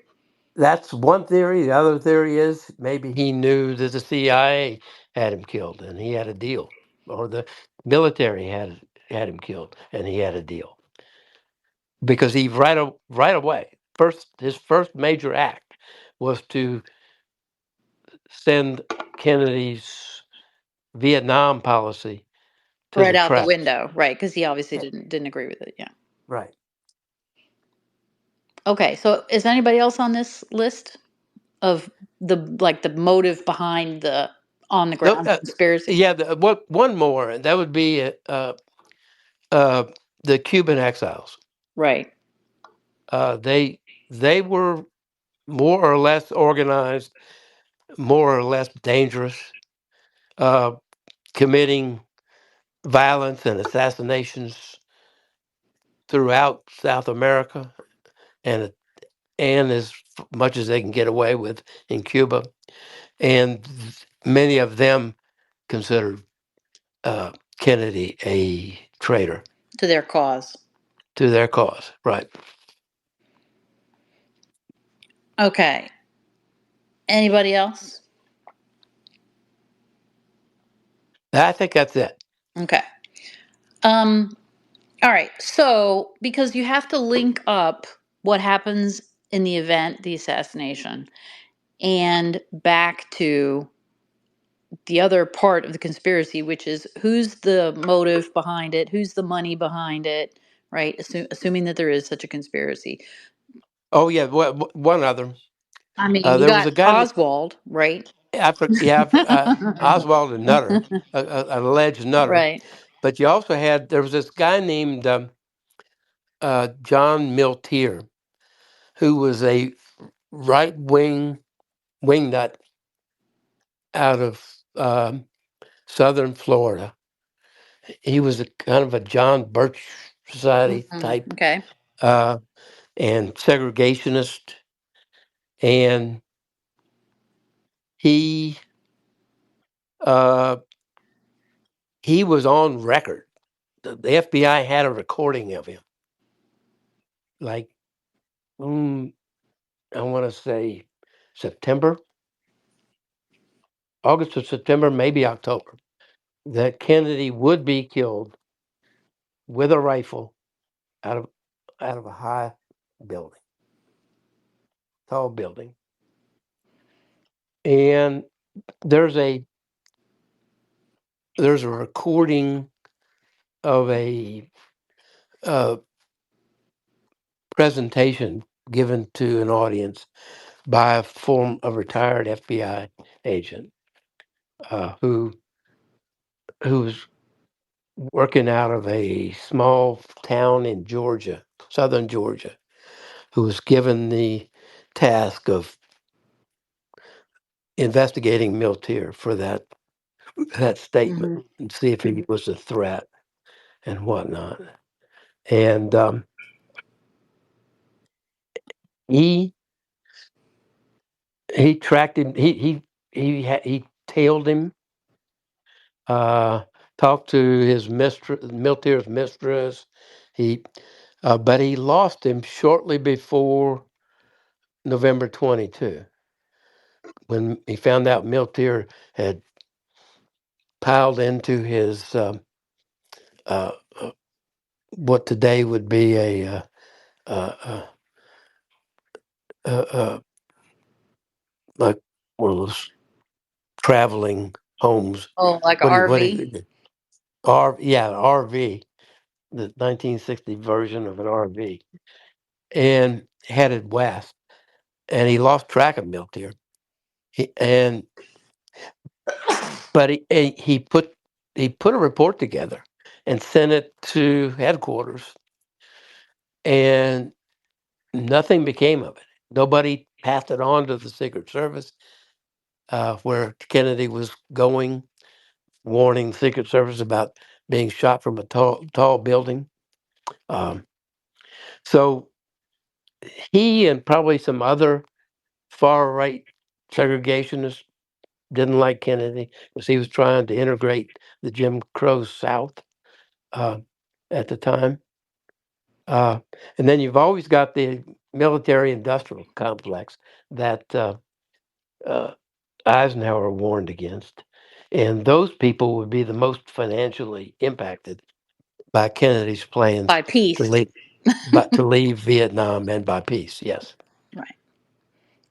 Right. that I think that covers the That waterfront. covers the whole waterfront. Okay. So, and a point that I think maybe younger folks might not know is when you're talking about these Cuban exiles, like they were a force in and around our politics for a long time because some of those dudes end up as the Watergate burglary participants. Right. Yes, indeed. Yes. And that's in the 70s.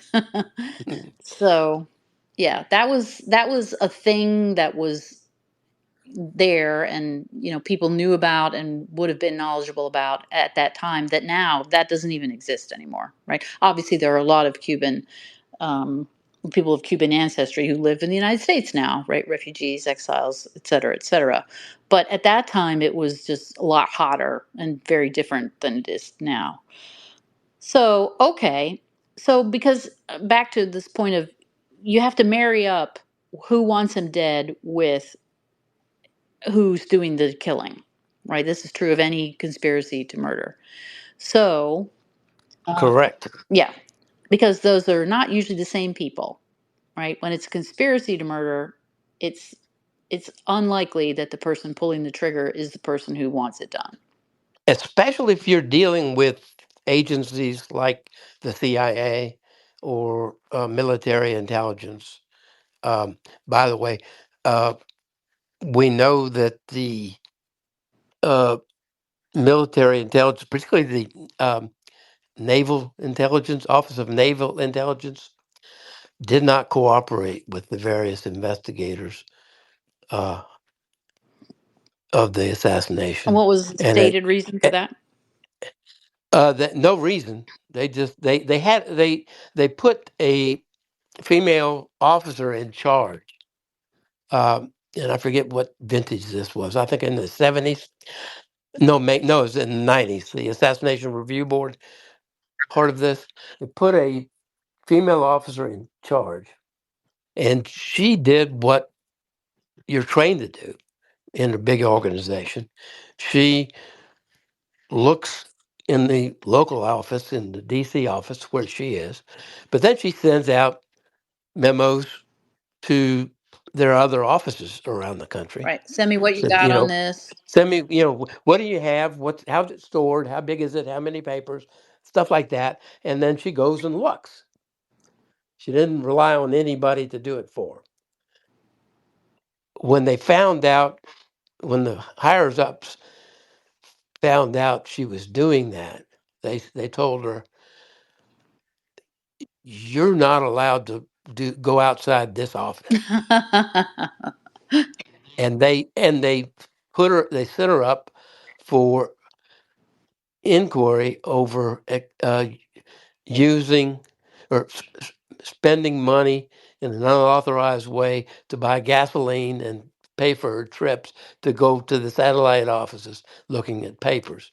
So they took her off of it, brought her up on charges, forced her to resign from the Navy, and then basically um, turned a cold eye to the To the whole thing. cold shoulder to the whole thing, and threw away their papers. What was her name? Do you remember? I can look it up, but I don't have it at my. Yeah. All right. Let's do that for next time. All right. So we've got the cast of characters that potentially could have wanted this. We know Oswald, in fact, did the shooting, right? Query. No, we don't. Well, No, I'm gonna give you a quote. okay. I'll give you a quote. This is this is a quote from the chief of police in Dallas. We don't have any proof that Oswald fired the rifle, and never did. Nobody's yet been able to put him in that building with a gun in his hand. Okay. Because nobody would be able to unless they were standing right next to him. Forensically, either. Well, yeah. I'm telling you right Yeah. now, I have seen the evidence. I've read it. Um, you could, I could, Ship could, any competent defense counsel could have gotten an acquittal for Oswald based on the evidence they had at the time they shut it all down. Well, and I agree with that. I've agreed with that all along. That whether or not you could have proved in a court of law that he did the shooting would have been difficult based on what they had available to them. They had and of course, query whether you would have gotten a judge who would have used the regular rules in the case for the killing of a president. But a lot of the stuff that came out in the media or that we know about now wouldn't have been admissible at the trial or shouldn't have been.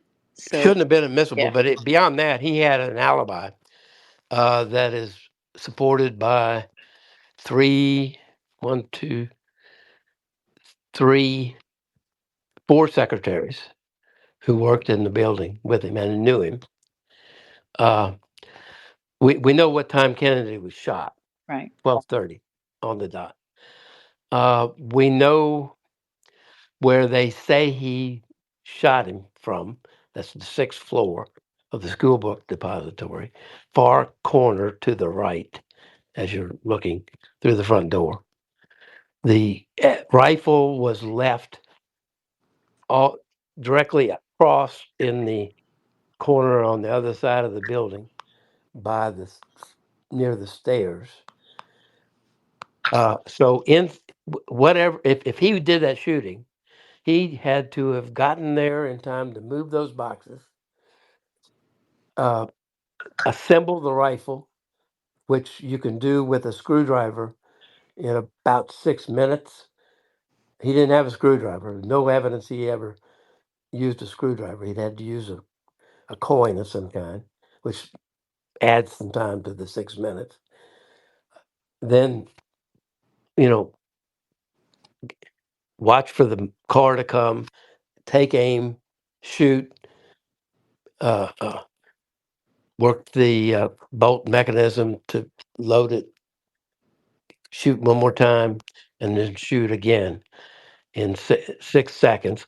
Then take the rifle to the other side of the building, walk down the stair, 6 floors of stairs, because he was seen on the first floor and the second floor. He worked in the building. He was seen What? leaving the building. No, but he was seen. Uh, he was seen in the cafeteria at about 12:15, 15 minutes before Kennedy was shot, and he was seen about 2 minutes after at 12:32 by two people, and in between you had three secretaries on the fourth floor who were watching the motorcade and saw the shooting, looking out their window. As soon as Kennedy was shot, two of them went to the stairs, and they were closer to the stairs than Oswald would have been. They went to the stairs and walked down 4 floors, and the third woman who was with them went to the foyer by the stairs. And these were rickety wooden stairs that you can hear somebody all the way up and down. If somebody's walking on the stairs, you can hear the whole thing. She went to the foyer and watched them walk down, and then a couple of minutes later, saw a policeman and the building supervisor walk up, and no Oswald in between. Okay. Well, None of those women saw or heard Oswald tearing down those stairs so he could be seen 2 minutes after the shooting in the cafeteria on the all right. So we can debate whether it was Oswald that did the shooting, but somebody shot Kennedy from that Mhm. building, right? So Right. you've got the shooter on the scene doing the killing, right? Right. And then, Yeah, and then we've got all these witnesses seeing somebody who wasn't Oswald leaving from via the back right. door of that Okay, but facility, my point going is out to link and up. catching a My ride. point is to link up the event with the, if there's a conspiracy, with the people who put the conspiracy in motion, right? You got to Mhm. link those two ends. And so we Right. know that someone, in my opinion, Lee Harvey Oswald, shot Kennedy in, on that day. Okay. Right. And what were there people helping him? Still to be discussed. And we've got to figure out, if you could figure out after all this time, how does that happen at the tail end of the conspiracy? And then there's the second conspiracy, if there are any, afterward, because if it was a conspiracy to kill a president, you'd have to cover that up. Correct. And there was a cover up, massive cover Right. up Okay. I don't know if that I agree I with can that get. either, but we'll see. So, You hadn't heard the no, evidence that's yet. right. We're going to talk about that another night. So far today, what we've got is, look, okay, he was assassinated by someone who did that shooting in that, there in that vicinity, whether it's from two directions or one or whatever, doesn't matter. Clearly he was murdered. Okay. And other people were injured. So how do we back from that to one of these potential sponsors, if you will, of the conspiracy? So that's as far as we've gotten today. We've got our list of Yeah. suspects on both ends of the problem. And next time we're going to talk about, um, like what do you want to do next time? I want to go into the cover up Okay, because I think it tells a right. lot. It I helps us agree with you. point. So we've talked about the setup, who had possible motives, who did the actual killing. Then if you jump to after the killing and you talk about what happened after that, I agree. Then you can sort of look back toward the killing again, and maybe it'll make sense. Right. Yeah. No, it won't make sense No, it's never until going to you make get sense, but okay. it. It won't make sense until you get to Mexico Right, City. exactly. Okay. I So don't know if that's you what know we're. what I'm talking about. Do you know what No, I'm talking about? nope. Okay, well, I'm going to leave everybody on And edge, suspense on that, on right? suspense, on what I think about the cover up and Yeah. what I think about Mexico City. Right. Okay. So next time we're going to do the cover up after. And then the third time we're going to talk about, okay, how does that give us clarity on Yeah, who were the actual participants? correct. Okay. All right. Sounds good. Well, thank you so much, King, for walking us through all of this. It's very interesting. And we'll see if we can make some sense out of it by the time we Maybe get somebody to the learned some end. history today. I don't know. Right. Well, there are a lot of people like me who I've learned a lot of those things, not all of them. You know far more about it than I do, from reading it, not from living through it. Right. So it's I came prepared today with one other thing. okay. It's the "Fixing to Die" rag by Country Joe and the Fish lyrics, Okay. and it's 1, 2, 3. What are we fighting for? Don't ask me. I don't give a damn. Next stop is Vietnam, and it's 5, 6, 7. Open up the pearly gates. No need to wonder why. Whoopee, we're all gonna die. That was a 1967 anthem of my generation, facing getting drafted and going to Vietnam. Right. Right. Gotta, if you can't laugh about it, you gotta cry. If you can't cry, That's you it. gotta laugh about it. So, okay, all right, my friend. Well, thank you so much, and Oh, oh, we will confer and figure out when we can do part two of this, and we will let the folks know. okay. All right, thanks. Thank you. Good night. Bye bye. Bye. Good night.